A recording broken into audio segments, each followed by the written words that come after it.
Hey everyone, I'm excited to be introducing our Module 3 film this week, our required film viewing, 1975's classic Dog Day Afternoon. It's really one of my favorite films. Actually old enough to have seen it when it came out in theaters, but I was a kid actually when it came out. But it's really one of my favorite movies of that time, and it really reflects the 70s that we're talking about in this week's Module 3. It's a time period in 1975 that's post-Watergate, what happened with Nixon's administration. It's the end of the Vietnam War, which people were just kind of over. They felt that it was a war that wasn't won. It was a war that killed a lot of people. A lot of people were drafted. This is a time of great tiredness and malaise in the country. People do not trust the government because of Nixon and Watergate. People do not trust young people being sent over to Vietnam. It's a very anti-authority time in the United States, and films like Dog Day Afternoon really reflect this. Dog Day Afternoon's based on a true story about a man named Sonny who, with his two friends, attempts to rob a bank during the day at the latter day of summer, hence the title Dog Day.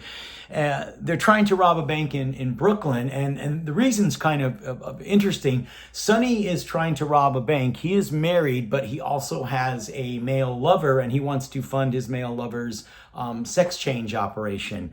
And this attempt at robbing a bank in the later part of the afternoon just becomes a circus. Everything seems to go wrong. It escalates and becomes the circus between the robbers. He has to take the people at the bank hostage. The FBI gets involved. The local police get involved. And it turns into this circus. And at the core of this film is a really terrific performance by one of our greatest actors, Al Pacino, giving one of his finest performances. He was Oscar nominated for this, as he was for many roles in the 70s for the Godfather films. He finally won in the 90s for Scent of a Woman. But Al Pacino is his method actor best in this film. We talked about the method actors in Module 2 last week. They are people who use their own experiences, their own senses, their own emotional recall to really live out a part. And he lived out this part of Sonny, which is an intense role, so much that he almost drew himself to exhaustion in the film because of his intensity. And you'll see that when you watch the film. Some things to look at in this film: it's really a gritty urban look at the world at this time. And a lot of films in the 70s are gritty urban looks at larger cities. We'll see this in 1976 with Taxi Driver. We'll see this with a lot of other films from the time.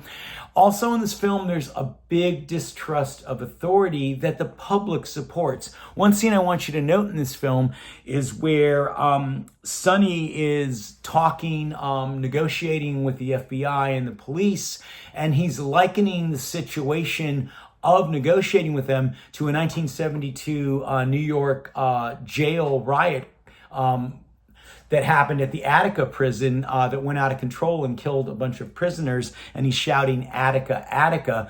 And when he's shouting, "Attica, Attica," the people that are watching in the neighborhood in Brooklyn, they're not siding for the police. They're not siding for the FBI. They are cheering on Pacino. They're cheering on the robber. And this is something we see a lot in censorship films, post-code films. Remember, we talked about the code where the bad guys always had to get in trouble at the end. Crime could not pay. This is all different once the rating systems comes along and we're in the 70s. No, audiences in this Watergate time where they distrust authority are actually cheering on the robbers, the guys that are trying to commit the crime. So you can see this change that happens. So again, I hope you enjoy this film. It's a beautifully acted film. Brilliant performance by Al Pacino. Really good look at the way of culture in the 70s, how people distrusted authority. Again, a gritty urban drama. And this came out in 1975, and I hope you enjoyed, and I look forward to your discussion threads on it.